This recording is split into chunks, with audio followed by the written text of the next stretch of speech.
नमस्कार दोस्तों, स्वागत है आपका श्योर सक्सेस में। और आज 18 अप्रैल, आज से हम शुरू करेंगे अपना साइंस के महत्वपूर्ण प्रश्न। जो साइंस ड्यूज है बहुत ही महत्वपूर्ण चुनिंदा प्रश्नों का एक महत्वपूर्ण संकलन है। और बहुत दिनों के बाद आज हम पुनः अपनी सीरीज को शुरू कर रहे हैं। आशा करता हूँ कि आपको पसंद आएगा। पसंद आए तो लाइक करें और दोस्तों के बीच शेयर करें। शुरू करते हैं साइंस के महत्वपूर्ण प्रश्न। ये भौतिक विज्ञान के प्रश्न हैं और वन लाइनर फॉर्म में बहुत अच्छी तरीके से एक एक प्रश्न को कवर करते हैं। तो दीर्घ रेडियो तरंगें पृथ्वी के किस सतह से परावर्तित होती हैं? जो दीर्घ रेडियो तरंगें हैं पृथ्वी की किस सतह से परावर्तित होती है? तो ये है आयनमंडल। एक सेकंड दोस्तों, ये है आयनमंडल।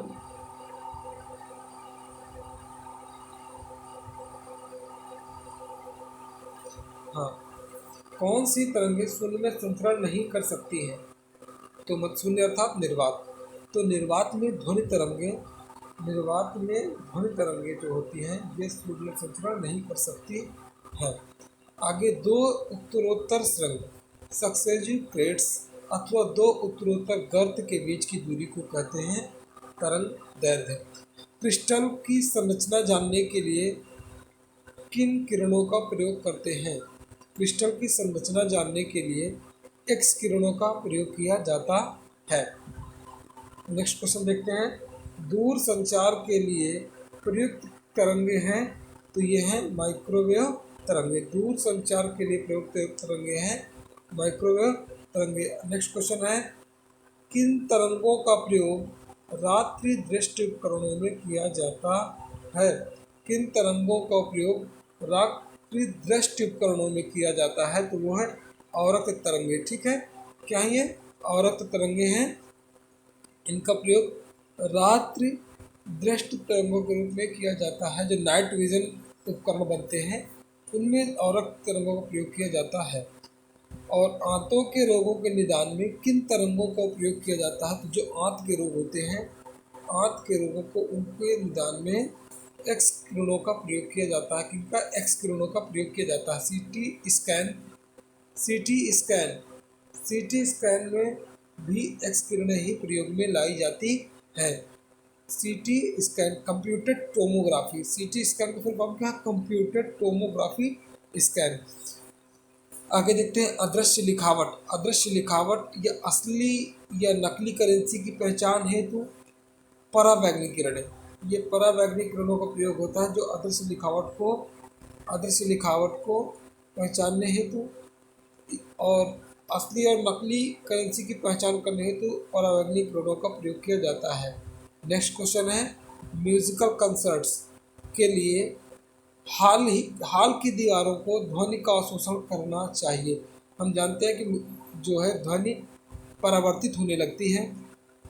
अगर बड़े से हाल में ध्वनि अवशोषित करने के लिए दीवारों में फोम वगैरह न लगाए जाएं तो ध्वनि बार बार बहुलित परावर्तित होगी और हमें स्पष्ट नहीं सुनाई देगी। इसलिए जो म्यूजिक कंसर्ट्स होते हैं उनकी हाल की या कमरे की दीवारों में फोम आदि लगाया जाता है, जिससे कि ध्वनि का अवशोषण हो सके और हमें ध्वनि स्पष्ट रूप से सुनाई दे। जैसे कि कोई खाली कमरा होता है, उसमें आवाज़ करने पर हमारी आवाज़ बार बार परावर्तित होती है। उसी को परावर्तन को रोकने के लिए म्यूजिक कंसर्ट्स में फोम आदि का प्रयोग किया जाता है दीवार को ध्वनि का अवशोषण करने के लिए। नेक्स्ट क्वेश्चन देखते हैं, पराश्रव्य तरंगों के उपयोग। तो पराश्रव्य तरंगे क्या क्या कार्य कर सकते हैं इनसे? तो ये कीड़ों को नष्ट करते हैं। जो माइक्रोब्स होते हैं, छोटे छोटे कीड़े होते हैं, इनको नष्ट कर सकती हैं। नेक्स्ट, कपड़ों से धूल साफ कर सकती हैं। और इनका उपयोग दरवाज़ों, जो स्वचालित दरवाजे होते हैं उनको नियंत्रित करने के लिए होता है। समुद्र की गहराई का मापन एवं समुद्र में छिपे पदार्थों का पता लगाती है कौन सी? पराश्रव्य तरंगे।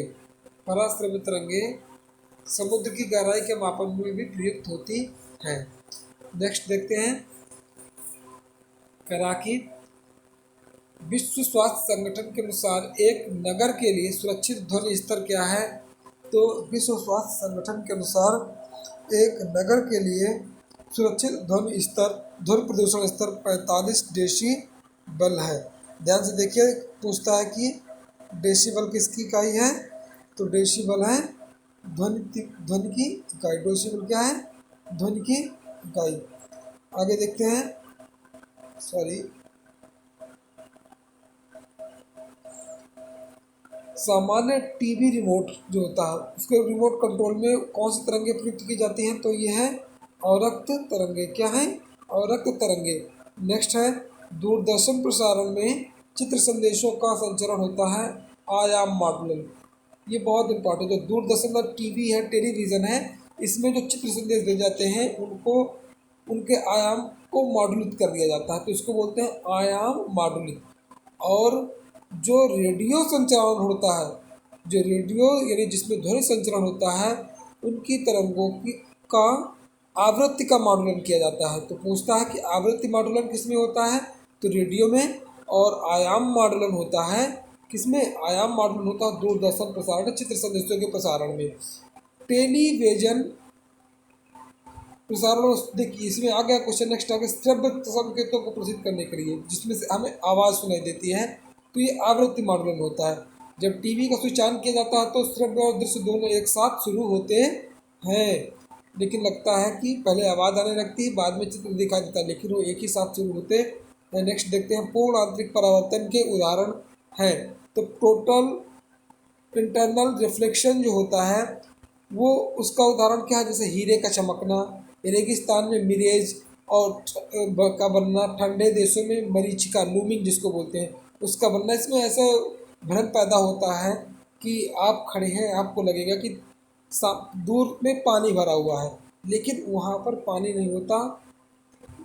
वो पूर्ण आंतरिक परावर्तन के कारण ऐसा भ्रम पैदा होता है। इसे ही मृग मरीचिका बोलते हैं, रेगिस्तान में मरीचिका जिसको बोलते हैं। ये पूर्ण आंतरिक परावर्तन के कारण ही होता है।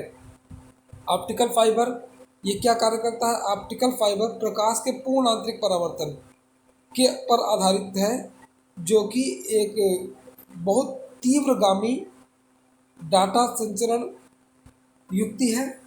अर्थात संदेशों को एक स्थान से दूसरे स्थान तक पहुंचाने के लिए ऑप्टिकल फाइबर तीव्रतम युक्ति है, जो कि पूर्णांतरिक परावर्तन के पर आधारित कार्य करती है।